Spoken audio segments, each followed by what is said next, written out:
Hi, my name is Rabbi Pupko. Thank you so much for joining me today as I discuss the topic of Tisha B'Av, the 9th of Av, the day on which Jews around the world mourn the destruction of the first and second temple and so many other tragedies. First of all, let's begin with the question of why is it that we fast on Tisha B'Av?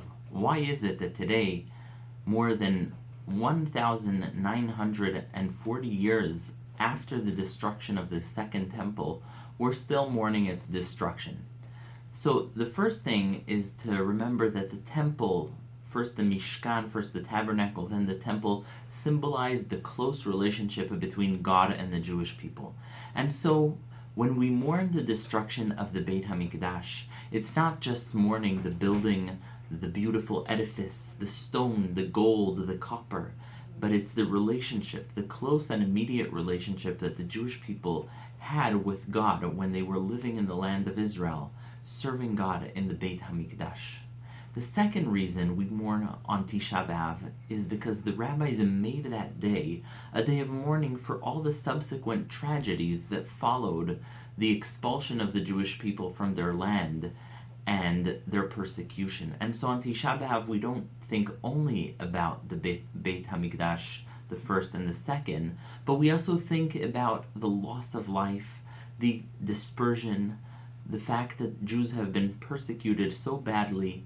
We think of the Asara Harugei Malchut, the 10 martyrs, and so many other tragedies that have come upon the Jewish people.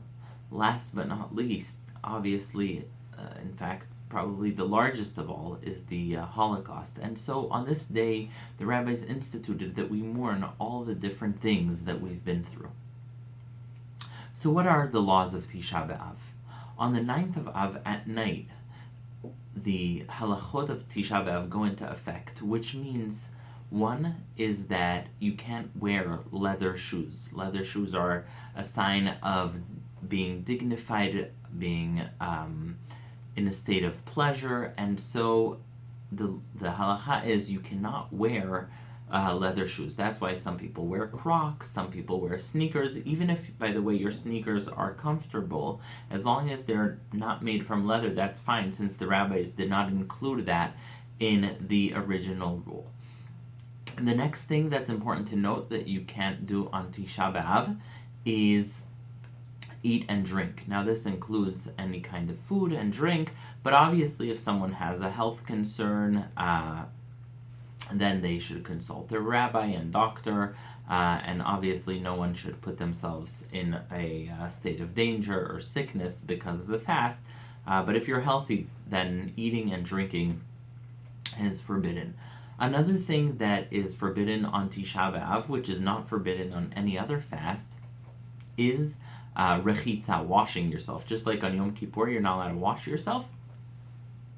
So too, on Tisha B'Av, you cannot take a shower or wash yourself. So people who wash their hands in the morning, wash their hands, or after they go to the bathroom, wash their hands only till the top of their fingers, and not beyond that. Now, if a person is dirty or got very, very sweaty in a way that is really disturbing to them, then they may shower.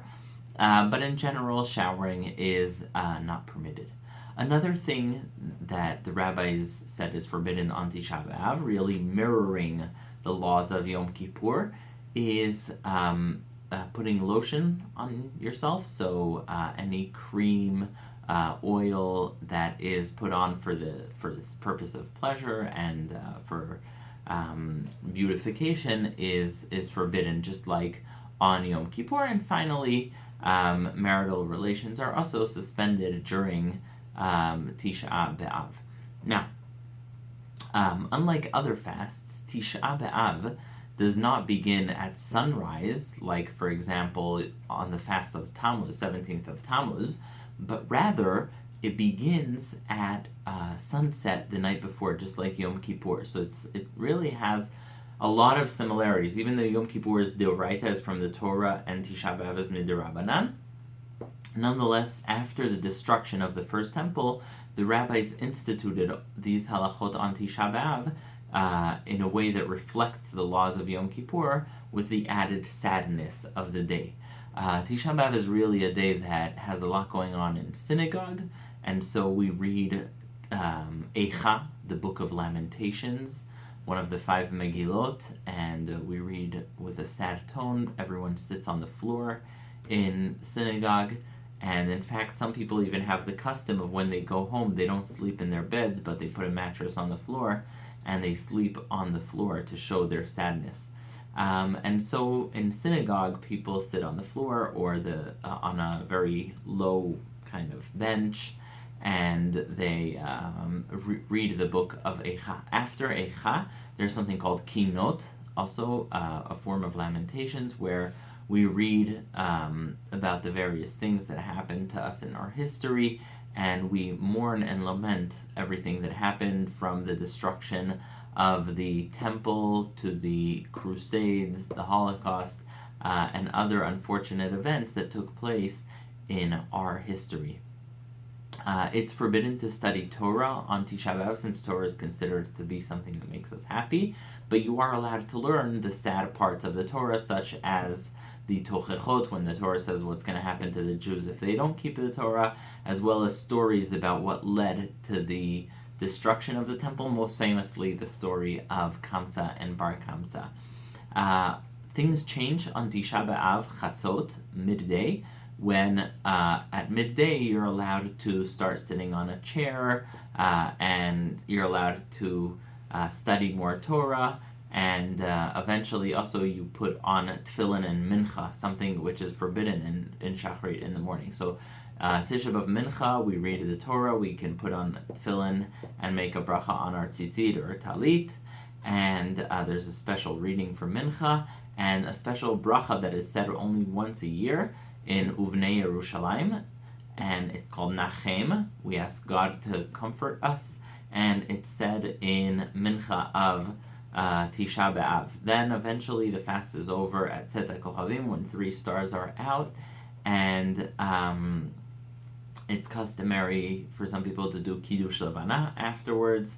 After Arvit, they say blessing on the new moon, something which people refrain from during the 9 days from Rosh Chodesh to Tisha B'Av. So thank you so much for listening. If you want to check out more information, please take a look in the video description.